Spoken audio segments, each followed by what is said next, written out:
Ниту 500 евра плата за граѓаните, ниту 100.000 денари плата за лекарите, ниту пак датум за преговори со Европската Унија. Зоран Заев и владата на СДСМ наместо животот кој го ветуваа годиниве, донеле само крпен живот, се пожалија граѓаните. Тие наместо да стануваат побогати, вела дека власта постојано ги прави посиромашни со раст на давачките. Само лаги и државава ни е направива партал. Си селува народот од сиромаштија, од несигурност, од се.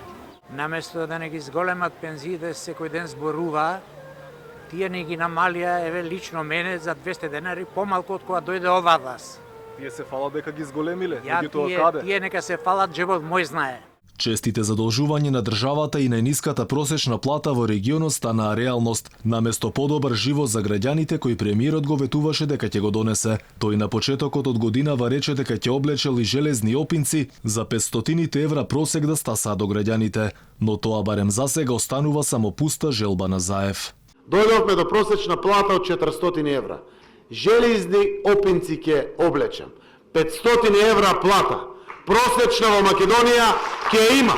Колку за подсетување, просечните плати во регионот не можат ниту приближно да се споредат со нашите македонските. И во очекување на ветените 500 евра просек, македонските граѓани остануваат закопани на дното во Европа по животниот стандард, висината на платите, невработеноста, но и иселувањето кое наместо да запрезема се поголем замав. А она што загрижува е фактот дека над 500.000 граѓани живеат под прагот на сиромаштија, односно секој петти граѓанин едва и преживува.